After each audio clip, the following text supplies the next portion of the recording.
AP deputy CM Pawan Kalyan అయితే కొండగట్టులోని ఆంజనేయ స్వామికి అయితే ప్రత్యేక పూజలు అయితే నిర్వహిస్తున్నారు. ఇదే అంశంపై మరింత సమాచారాన్ని మా ప్రతినిధి శ్రీకాంత్ అందిస్తారు. శ్రీకాంత్. Thank you Madhuri.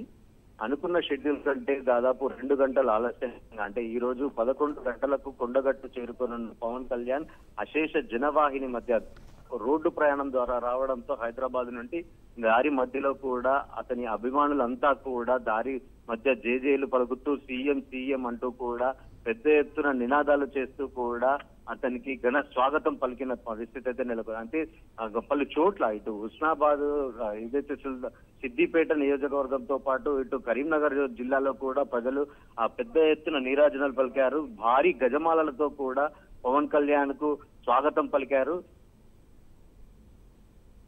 జనవాహిని మధ్య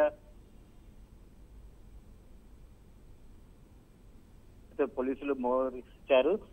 అయితే పవన్ అనే పెద్ద ఎత్తున కూడా నినాదాలు అయితే చేయడం, పవన్ కళ్యాణ్ అభిమానులంతా కూడా సీఎం సీఎం అంటూ కూడా పెద్ద ఎత్తున తమ హర్షాన్ని అయితే వ్యక్తం చేస్తున్నారు.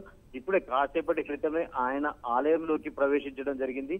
మరికొద్ది సేపట్లో దాదాపు ఒక గంటన్నర వ్యవధిలో ఆయన పూజాది కార్యక్రమాలను తిరిగి బయటకు వస్తున్నారు. దాదాపు ఒక వేలాది మంది పవన్ కళ్యాణ్ అభిమానులంతా కూడా ఆయన మరొకసారి చూడాలి తన అభిమాన నేతనంటూ కూడా పడిగాపులు కాస్తున్న పరిస్థితి నెలకొంది. అయితే ఆయన బయటికి వచ్చిన తర్వాత ఏదైనా వ్యాఖ్యలు చేస్తారా, అభిమానులను ఉద్దేశించి ఏదైనా మాట్లాడతారా అంటూ కూడా పవన్ కళ్యాణ్ అభిమానులు ఉదయం నుంచి కూడా దాదాపు ఉదయం 6 గంటల నుంచి కూడా పడిగాపులు కాస్తున్న పరిస్థితి. తన అభిమాన నటుడిని కనీసం ఒక 2 నిమిషాలైనా చూడాలని వాళ్ళంతా ఉదయం 6 గంటల నుంచి కూడా ఎదురు చూస్తున్న పరిస్థితి అయితే నెలకొంది మాదిరి. అంటే మరికొద్ది సేపట్లో పవన్ కళ్యాణ్ దాదాపు ఒక గంట విరామం అనంతరం బయటికి వచ్చిన అనంతరం ఆయన తిరిగి రోడ్డు మార్గాన కూడా మళ్ళీ హైదరాబాద్ చేరుకోనున్నారు. ఇప్పటికైతే ఇక్కడ దాదాపుగా అశేష జనవాహిని మధ్య ఆయన ప్రజలకు అభివాదం చేస్తూ కూడా తను ఒక సంతోషంగా, అంటే ఏదైతే పవన్ కళ్యాణ్ చూడగానే వాళ్ళంతా కేరింతలు కొడుతూ కూడా తమ నేతను చూసిన హర్షాన్ని అయితే వ్యక్తం చేస్తున్నారు మాదిరి. అయితే దర్శనం కావచ్చు, మొక్కులు చెల్లించుకున్న అనంతరం అయితే చూస్తే శ్రీకాంత్ జనసేన తెలంగాణ నేతలతో ఆయన ప్రత్యేకంగా రిసార్ట్లో అయితే సమావేశం అయితే అవకాశం ఉందా, లేకపోతే డైరెక్ట్ గా హైదరాబాద్ కి బయలుదేరుతారా? దీనికి సంబంధించిన అప్డేట్స్ ఏ విధంగా ఉన్నాయి? ఇప్పటికైతే తన పర్యటనపై ఇంకా అంటే ఇలాంటి సమావేశంపై ఇప్పటి వరకు అయితే ఎలాంటి క్లారిటీ లేదు. మరికొద్ది సేపట్లో జనసేన నేతలు అయితే ఇప్పటికే కొండగట్టు ఆలయానికి చేరుకున్నారు. వాళ్ళంతా కూడా పవన్ కళ్యాణ్ తో చర్చించనున్నట్టుగా కూడా సమాచారం అయితే అందుతుంది. అయితే దాదాపు షెడ్యూల్ ప్రకారము 2 గంటలు ఆలస్యంగా రావడంతో వారితో సమయం ఎక్కువగా కేటాయించలేకపోతారనే చర్చనైతే కొనసాగుతుంది. ఒకవేళ చర్చ కొనసాగితే మాత్రం భవిష్యత్తులో తెలంగాణలో జనసేన పార్టీని ఎలా అభివృద్ధి చేయాలి, ఎలా ముందుకు వెళ్ళాలి అంటూ దిశానిర్దేశం చేసే అవకాశం కూడా ఉంది.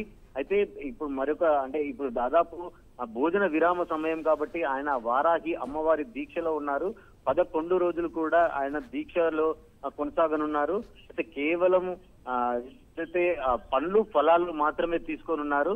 అయితే బయటికి దర్శనం అనంతరం పూజాధికారులు నిర్వహించిన అనంతరం బయటికి వచ్చిన తర్వాత జనసేన కార్యకర్తలతో నాయకులతో ప్రత్యేకంగా సమావేశం అవుతారా అన్నది ఒక ప్రశ్నార్థకంగానైతే మారింది.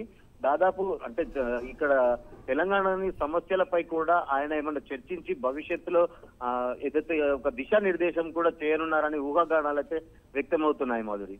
Right, thank you Srikanth.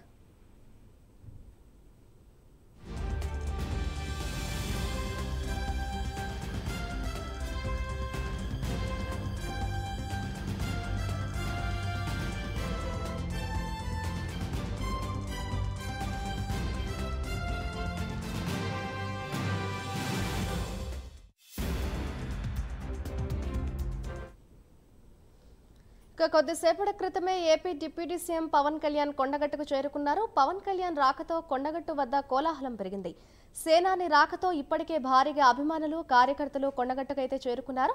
మరోవైపు అధికారులు కట్టుదిట్టమైన భద్రత ఏర్పాటు చేశారు. స్వామివారిని పవన్ దర్శించుకున్న అనంతరం ఆయన తిరిగి హైదరాబాద్ కు బయలుదేరుతారు. ఏపీ ఎన్నికల్లో విజయం సాధించిన తర్వాత పవన్ తన మొక్కులను చెల్లించుకుంటున్నారు.